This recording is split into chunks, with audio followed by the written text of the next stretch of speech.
कि सारे जहां को जिसने इल्म हुनर दिया था, विक्रमशिला, तक्षशिला, नालंदा, उस समय शिक्षा के इतने बड़े केंद्र थे इस देश के अंदर। और आगे जब वो कहता है कि टूटे थे जो सितारे फारस के आसमां से, फिर ताप दे के जिसने चमकाए कहकशा से, वहदत की लय उठी थी दुनिया में जिस मकाम में, मेरे अरब को आई ठंडी हवा जहां से। मेरा वतन वही है, मेरा वतन वही। दुनिया में 8 धार्मिक परंपराएं हैं जो आज भी बहुत बड़ी परंपराएं हैं। उनमें सबसे बड़ी, सबसे पहले की प्राचीन सनातन परंपरा जो हमारे यहां पर इस देश में है। दूसरी जैन परंपरा, बौद्ध परंपरा और सिख परंपरा जो सबसे बाद में आई। ये भारत में जन्मी हुई 4 परंपराएं हैं। और उसी तरीके से 4 दूसरी बड़ी धार्मिक परंपराएं, ईसाइयत की परंपरा, क्रिश्चियनिटी, इस्लाम, जुडाइज्म यहूदियों का धर्म, और ज़ोरास्ट्रियनिज्म जो पर्शिया में जन्मा पारसियों का था। ये 4 दूसरी परंपराएं बड़ी, इस्लाम, क्रिश्चियनिटी, जुडाइज्म और ज़ोरास्ट्रियनिज्म। शायर इस्लाम को मानता है लेकिन कहता है मेरे अरब को आई ठंडी हवा जहां से। ये 4 धर्मों की जन्मभूमि वेस्ट एशिया, जेरूसलम, मक्का, तेहरान ये रही है। लेकिन शायर कहता है इनको भी जो ठंडी हवा मिली थी, इन परंपराओं को इशारा जो मिला था, प्रेरणा जो मिली थी, वो भारत की भूमि से मिली थी। इतनी बड़ी भारत की परंपरा रही।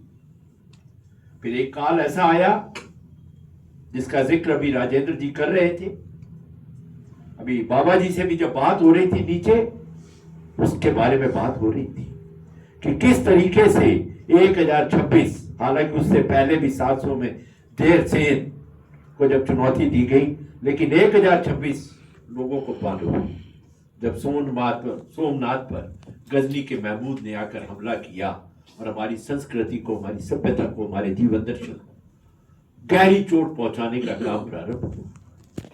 और फिर वो 700 साल का काल एक ऐसा रहा, 700 क्या और 900 साल का ही काल हो गया, जब हमारी सारी चीजों को, हमारी संस्कृति को, हमारी सभ्यता को, हमारी धार्मिक परंपराओं को, रस्म रिवाज को, हमारे धर्म को, हमारी पंथ परंपरा को गहरी चोट पहुंचाने के काम हुए।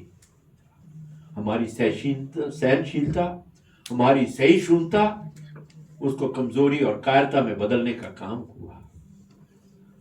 कुछ समय पहले हमारे पूज्य सरसंघचालक जी ने भी इस बात को कहा था कि हिंदुस्तान शब्द का पहला प्रयोग गत 1000 वर्षों में किया प्रथम पर गुरुदेव गुरु नानक देव जी ने, जब उन्होंने उसमें लिखा, गुरु ग्रंथ साहिब में उनकी वाणी दर्ज है, खुरासान खसमाना किया हिंदुस्तान डराया, आपे दोष न देई करता जमकर मुगल चढ़ाया, ऐती मार पई कुरलाने ताकि दर्द ना आया।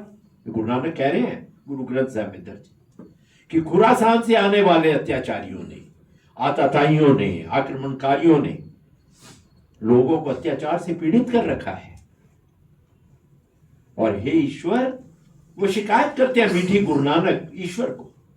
लोग तो ईश्वर के व्यक्ति थे, ईश्वर के अवतार थे, ईश्वर के पैगंबर थे, ईश्वर के दूत थे। तो वो कहते हैं हे ईश्वर, इतना अत्याचार हो रहा है, लोग इतने पीड़ित हैं और आपको क्या दर्द नहीं हो रहा?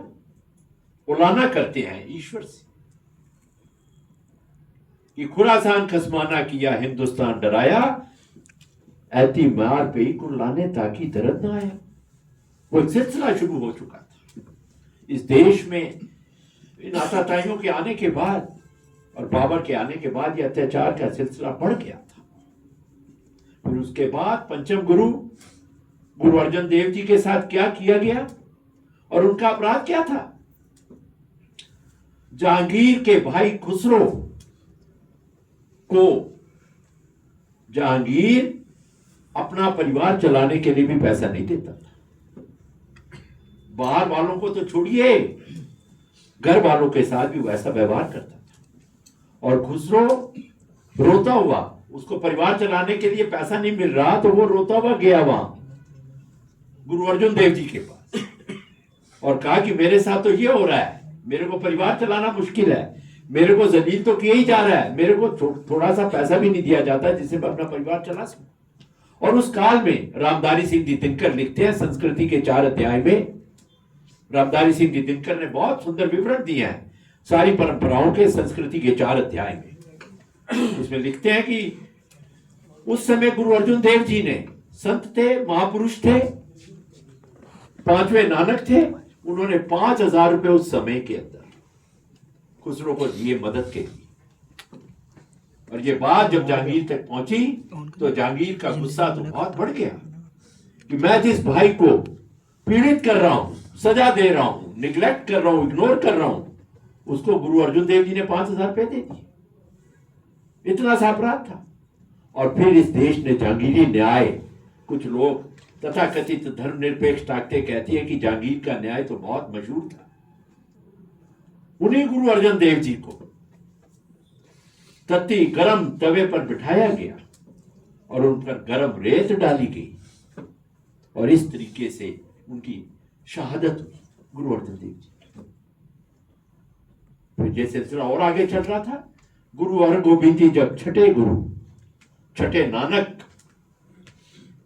ने जब जिम्मेदारी संभाली तो उन्होंने कहा गुरु अर्जुन देव जी के साथ जो घटना हुई थी, उन्होंने कहा बहुत हो चुका, इस तरीके से अगर हमारे को बलिदान ही देने पड़ेंगे तो कहां पहुंचेंगे हम?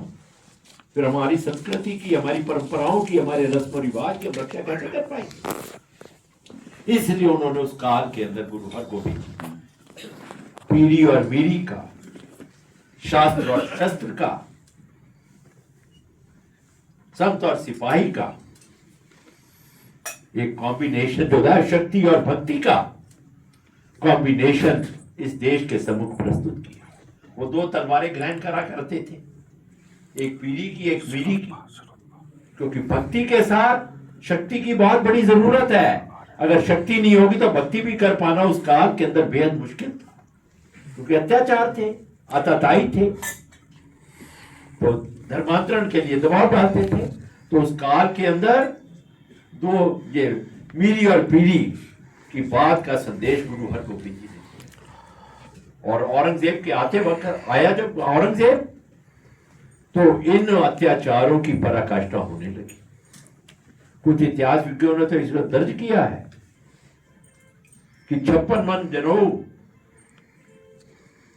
इकट्ठा करने के बाद, उतारने के बाद, तो भोजन करने के बाद गुरु तेग बहादुर जी के साथ क्या किया गया, जब सबको मालूम है। हिंद की चादर के पास किस तरीके से अत्याचार करने वालों से पीड़ित, जबरन धर्मांतरण का की चुनौती देने वाले से पीड़ित आनंदपुर साहिब में जब वे लोग पहुंचे कश्मीर से, भाई सतीदास जी, मतीदास जी, दयाला जी, और उनको आग्रह किया, उस इतिहास को हम में से समझा। इस देश का बच्चा बच्चा जानने लग गया किस तरीके से फिर यहाँ पर दिल्ली के अंदर उनको यहाँ पर शीशगंज पर कैसे आए, वो सब आपको मालूम है, और क्या उनके साथ किया गया ये भी आप सबको।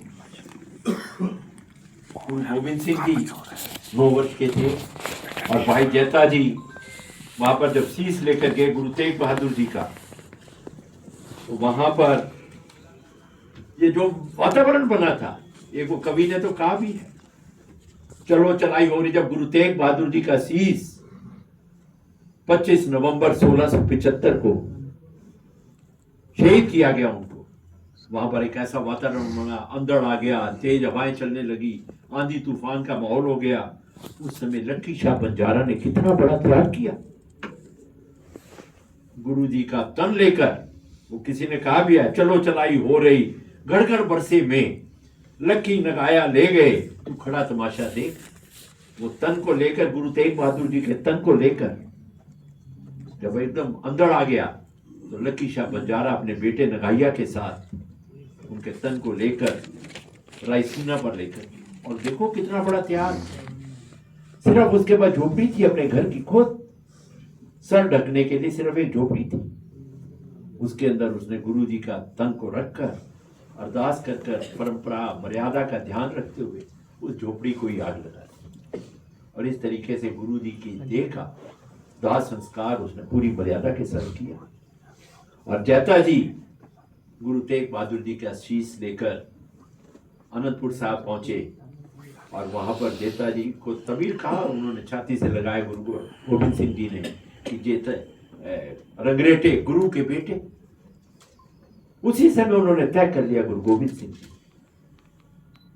कि अत्याचार अब और नहीं सहे जाएंगे, पराकाष्ठा हो गई और जो है ये बलिदान तो लगातार हम देते चले जाएंगे लेकिन खड़ा होगा। इसलिए बहुत ही महत्वपूर्ण जो इस देश की घटनाक्रम का एक बहुत महत्वपूर्ण काम वो हुआ 1699 बैसाखी के दिन, जब खालसा पंथ की सृजना की गुरु गोविंद सिंह। ना केवल वो वीरता के भाव के लिए, लेकिन एक और बड़ा इशारा, एक और बड़ा काम जो उस घटना ने किया इस देश के इतिहास के अंदर, सभी जातियों के जो निम्न जातियों के लोग भी थे उनको अमृत छकाकर एक बहुत बड़ी पोजीशन के ऊपर उनको लेकर आए। हस्तिनापुर से, द्वारका से, जगन्नाथपुरी से, लाहौर से और दिल्ली से, इन 5 स्थानों से, देश की ज्योग्राफिकली अलग अलग जगहों से, और फिर उसके साथ साथ अलग अलग जातियों के जिनमें तथाकथित निम्न जातियों के लोग, उनको लेकर आए और उनको अमृत छकाकर उनको वीर बना दिया। 1.25 लाख से 1 लड़ाऊं, चिड़ियों से मैं बाज पढ़ाऊं, गिद्धड़ों से मैं शेर बनाऊं, तबे गोविंद सिंह नाम का। उनको ऐसी गरिमा दी, ऐसा स्थान दिया कि उनको सरदारी दी उन्होंने, और सरदारी देकर उनको लीडरशिप दी, उनको गुण गरिमा दी, उनको उनमें आत्मविश्वास संचालित कर दिया, उनमें आत्म गौरव संचालित कर दिया। ऐसे काम गुरु गोविंद सिंह जी ने उस समय ये किए। और कहा भी उन्होंने, कोई कोकु राज न देहे, जो लेहे निज बल से लेहे, बंदे का डर परहूं ऐसे, मरद डरत के हरते जैसे। कि कोई किसी को राज ही नहीं देता है,